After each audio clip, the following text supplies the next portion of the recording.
But Savitri की अमावस्या के दिन ब्रह्मा जी के मुख से प्रकट हुआ है।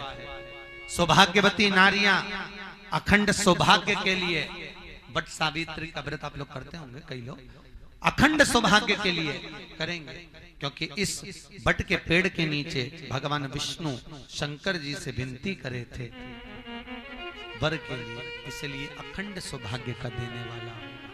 जितनी सौभाग्यवती माताएं होती हैं इस सुहाग की सामग्री देंगी, उद्यापन करेंगी तो भी सुहाग की सामग्री देंगी, कोई कार्य करेंगी तो भी सौभाग्य की सामग्री देंगी। सौभाग्य की सामग्री का दान क्यों किया जाता है?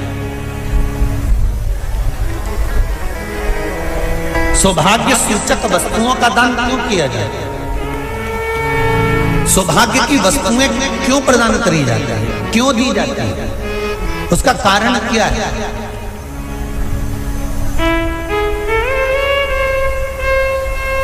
क्यों देते हैं? महाराज,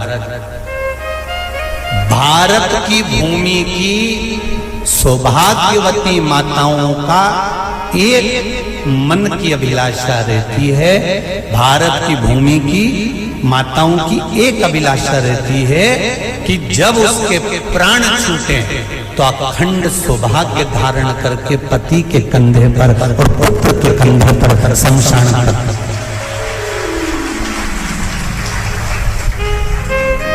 ये भारत की भूमि की माताओं की सोच, उनके मन का संकल्प, उनके मन का भाव।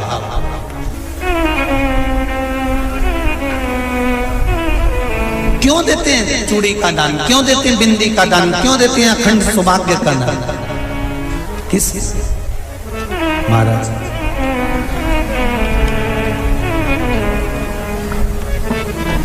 मेरे हाथों में भर भर के चूड़ी रहे,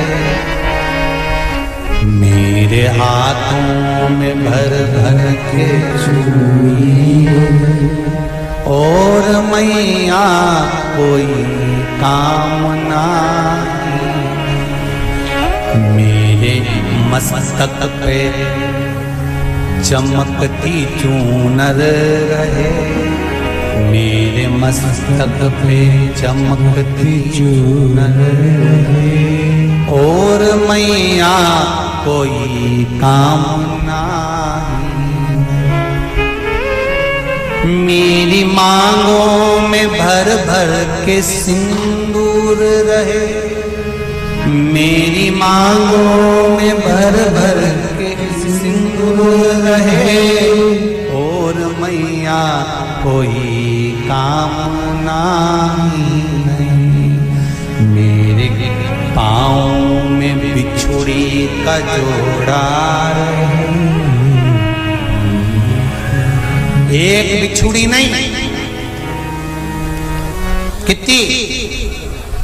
2, 3, 4, 5, एक एक पाँव में जोड़े से बिछुड़ी होना चाहिए, केवल एक नहीं, सिंगल नहीं। वो तो आजकल का फैशन हो गया महाराज, जो केवल एक बिछुड़ी धारण कर लो उसी में फैशन दिखे। श्रावण की शिव महापुराण की कथा कहती है जब बेटी को विदा करा जाता है और पहली बार बेटी के पांव में जब बिछुड़ी डाली जाती है तो वो बिछुड़ी भी अलग अलग नहीं होती, उस बिछुड़ी के जोड़ को चेन से एक दूसरे से बंधा हुआ होता। बोलो सही है कि गलत? जितने आस्था चैनल पर कथा सुन रहे हैं, जितने फेसबुक पर सुन रहे हैं, यूट्यूब पर सुन रहे हैं, सुन लेना कि मेरे भारत की माताओं का जब पाणी ग्रहण संस्कार किसी बेटी का होता है, उसके पांव में जब पहली बार बिछुड़ा पिनाया जाता है, बिछुड़ी पिनाई जाती है, तो वो बिछुड़ी भी एक दूसरे से बंधी हुई होती है, चेन से बंधी हुई होती है। उसको अलग अलग वाली बिछुड़ी शादी के मंडप में नहीं पिनाई जाती। क्यों? जैसे ये बिछुड़ी एक दूसरे से पांव में बंधी हुई है, तुम्हारी जिंदगी अंतिम श्वास तक ऐसी ही बंधी हुई है, यही वर्णन है। वो तो अब माताओं ने थोड़ा सा फैशन चेंज कर दिया, अब पांव में ज्यादा बिछुड़ी नहीं पहनती, गड़ती है, चुभती है, एक बिछुड़ी धारण है। महाराज नहीं, चूड़ी भी दो हो, जोड़े से। हमारी माताएं, भारत की भूमि की जो माताएं हैं, ये चूड़ी भी हाथ में पहनती है तो जोड़े से पहनती है। बोलो जैसा सही है कि गलत है? एक अकेली चूड़ी माताएं हाथ में धारण नहीं करती हैं। अगर भारत की भूमि की संस्कारित माताएं हैं और भारत की भूमि की सभ्यता और संस्कृति को जानती है तो अकेली चूड़ी नहीं, जोड़े की चूड़ी पहनेगी। 2 चूड़ा डालेगी, 4 डालेगी, 12 डालेगी, पर सिंगल नहीं, अकेले। श्रावण के महीने की शिव महापुराण की कथा, जिसका नाम है श्रावण शिव महापुराण की कथा, ये कहती है कि पार्वती जी ने और गंगा जी ने ये चतुर्मास में जितना सौभाग्य का दान दिया है, उनके बराबर दुनिया का कोई व्यक्ति इतना सौभाग्य का दान नहीं दे सकता जो माता गंगा और पार्वती दोनों दान दे रहे हैं।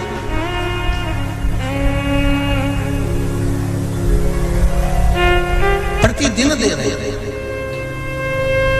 और अब तो फैशन आ गया, तुम लोगों जो सौभाग्य का दान देते हो प्लास्टिक की डलिया में देते हो।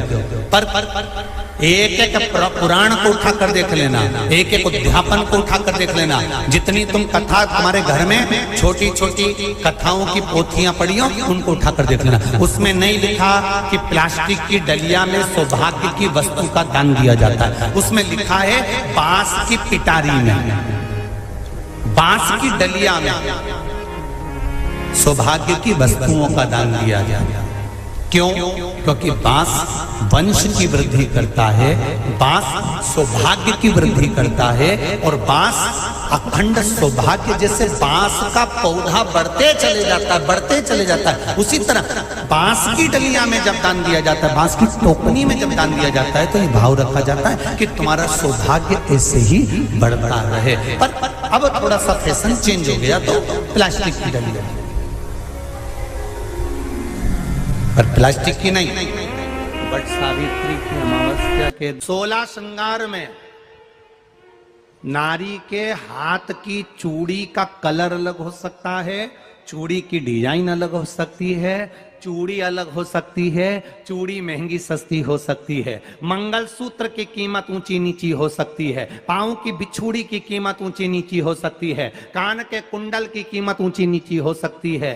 तुम्हारे शरीर पर जितने जितने 16 श्रृंगार हैं उसकी कीमत ऊंची नीची हो सकती है। केवल मंगलसूत्र की डिजाइन बदल सकती है, नाक की लौंग की डिजाइन बदल सकती है, कान के बुंदे की डिजाइन बदल सकती है, हाथ की चूड़ी की डिजाइन बदल सकती है, पांव की पायल की डिजाइन बदल सकती है।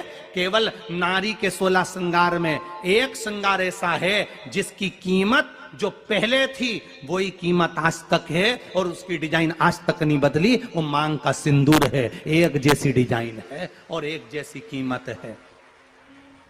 सारे श्रृंगार की कीमत अलग, पर मांग में जो सिंदूर डाला जाता है वो एक कीमत का होता है, एक डिजाइन का होता है और एक जैसा होता है, और वो सबसे भारी होता है। सावित्री यमराज से कह रही है मेरे पति को छोड़ दो। यमराज कह रहा है सावित्री तेरा पति मर चुका है, मांग के सिंदूर को पोंछ दे। सावित्री कहती है पूरा श्रृंगार उतार दूंगी पर मांग का सिंदूर नहीं पूछने दूंगी। तब यमराज ने कहा जब तक तू मेरे मांग का, अपनी मांग का सिंदूर नहीं उतारती तब तक तू मेरे पास नहीं आ सकती। भगवान यमराज से सावित्री ने कह दिया मैं भी तुझे वचन देती हूं यमराज, मेरी मांग में जब तक सिंदूर है, जैसे सीता ने लाइन, लक्ष्मण जी ने लाइन खींच दी थी और सीता पार नहीं जा सकती थी, मैं भी तुझे वचन देती हूं जब तक नारी की मांग में सिंदूर है तब तक तू उसके पति को उसके सामने लेकर नहीं जा सकता। यह भी मैं तुझे कह देती हूं। यमराज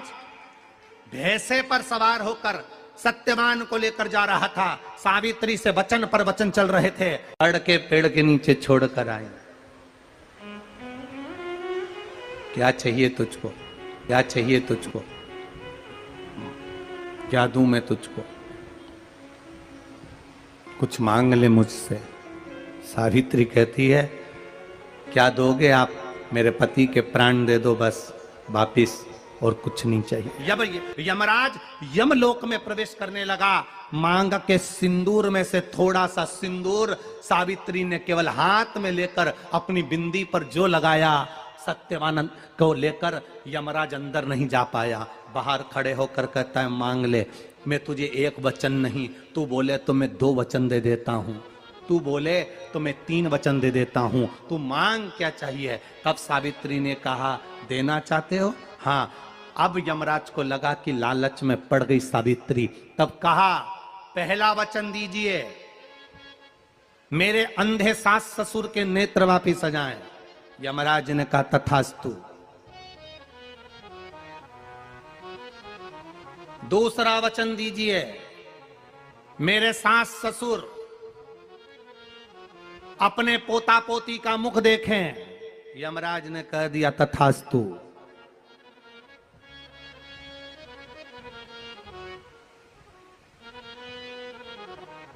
जाओ। यमराज जाने लगे, फिर आग जलने लगी। कहने लगे अब मैं अंदर क्यों नहीं जा पा रहा हूं। सावित्री कहती है तुमने वर दिया है, मेरे सास ससुर पोता पोती का मुख देखें, उनके बेटे को तुम ले जाओगे तो पोता पोती कहां से होगा, छोड़कर जाओ। सावित्री है, पति को वापिस लेकर आ गए।